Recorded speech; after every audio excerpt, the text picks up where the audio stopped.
आज हम बात करेंगे नवदुर्गा के उस स्वरूप की जिनकी सिर्फ एक गूंज से पूरा ब्रह्मांड कांप उठता है। जी हाँ, हम बात कर रहे हैं माँ चंद्रघंटा की। साहस, शक्ति और निर्भयता का जीता जागता स्वरूप।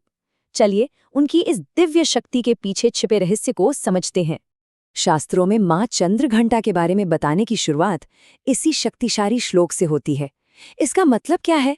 इसका मतलब है, जो देवी सबसे श्रेष्ठ वाहन पर बैठी हैं, जिनके गुस्से और शस्त्रों में ब्रह्मांड की शक्ति समाई है, वो माँ चंद्रघंटा हम पर अपनी कृपा बनाए रखें। ये श्लोक उनके प्रचंड और रक्षा करने वाले स्वभाव की बस एक झलक है। पर सवाल ये है कि देवी पार्वती को आखिर ये इतना उग्र और शक्तिशाली रूप धारण करने की जरूरत क्यों पड़ी? इसके पीछे एक बहुत ही अद्भुत कहानी है जो हमें उनके बदलने की शक्ति को दिखाती है। जरा सोचिए, एक भव्य शादी का उत्सव चल रहा है और तभी दूल्हा यानी भगवान शिव अपनी बारात लेकर पहुंचते हैं। लेकिन ये कोई ऐसी वैसी बारात नहीं थी। जटाधारी, शरीर पर भस्म लगाए, सांपों की माला पहने शिवजी के साथ चल रहे थे भूत, प्रेत और अघोरियों के झुंड। ये एक ऐसा नजारा था जिसे देखकर किसी की भी सांस थम जाए। इस डरावने से मंजर को देखकर तो शादी के मंडप में कोहराम ही मच गया। अपनी बेटी के होने वाले पति का ऐसा रूप कोई भी माँ ये कैसे देख सकती थी? पार्वती की माँ मैनावती का दिल तो डर से कांप उठा और वो बेहोश होकर वहीं गिर पड़ी। और बस उसी पल, उस संकट की घड़ी में पार्वती ने अपनी असली शक्ति को सामने लाया।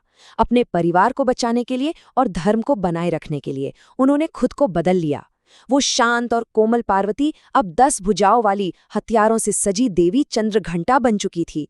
शक्ति और शांति का एक अद्भुत संगम। माँ चंद्रघंटा का सिर्फ रूप ही नहीं, उनके रूप का हर एक हिस्सा एक बहुत गहरा मतलब रखता है। चलिए उनके इस दिव्य स्वरूप के शक्तिशाली प्रतीकों को और करीब से समझने की कोशिश करते हैं। देवी का ये स्वरूप दिव्य तेज से भरा हुआ है। उनकी सुनहरी त्वचा दिव्यता की रोशनी फैलाती है।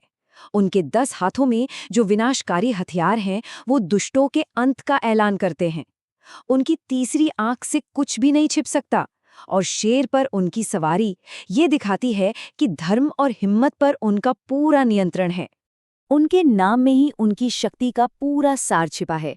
चंद्र मतलब चंद्रमा, जो शांति और ठंडक का प्रतीक है, और घंटा मतलब वो दिव्य आवाज जिसमें ब्रह्मांड की शक्ति समाई हुई है। उनका नाम सौम्यता और शक्ति के इसी अनोखे संतुलन को दिखाता है। देखिए, उनके घंटे की शक्ति कोई मामूली शक्ति नहीं है। ऐसा माना जाता है कि जब माँ अपना घंटा बजाती हैं तो उसकी दिव्य आवाज से हर तरह की नेगेटिव एनर्जी, बुरी आत्माएं और दानवों का नामो निशान मिट जाता है। ये आवाज भक्तों के लिए एक सुरक्षा कवच की तरह काम करती है। यही तो माँ चंद्रघंटा की सबसे अद्भुत बात है, उनका दोहरा स्वभाव। एक तरफ वो अपने भक्तों को शांति और समृद्धि देने वाली एक कोमल माँ हैं, तो दूसरी तरफ वो उन्हीं भक्तों की रक्षा के लिए हमेशा युद्ध को तैयार एक निडर योद्धा भी हैं। दया और क्रोध का यही मेल उन्हें संपूर्ण बनाता है। तो इस पूरी कहानी से हमें आखिर सीखना क्या है? ये कहानी हमें निडर होने का एक बहुत ही मजबूत सबक सिखाती है, जो आज भी उतना ही जरूरी है जितना पहले था। ये सवाल सिर्फ एक सवाल नहीं, बल्कि एक रास्ता दिखाने वाला सवाल है।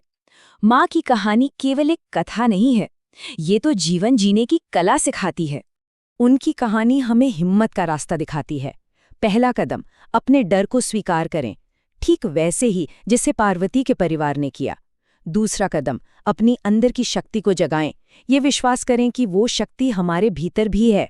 और तीसरा कदम, उस शक्ति को बुलाएं और हर चुनौती का सामना एक योद्धा की तरह करें। माँ चंद्रघंटा की भक्ति साधक को गजब के मानसिक और आध्यात्मिक फायदे देती है। उनकी कृपा से डर मिटता है, आत्मविश्वास जागता है और मन को शांति मिलती है। यह भक्ति हमारे अंदर के मणिपुर चक्र को भी जगाती है, जो हमारी इच्छा शक्ति और आत्मबल का केंद्र है, और वो हर मुश्किल से अपने भक्त की रक्षा करती हैं।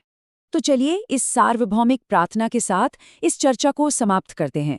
इसका अर्थ है, जो देवी सभी प्राणियों में माँ चंद्रघंटा के रूप में मौजूद हैं, उन्हें हम बार बार प्रणाम करते हैं।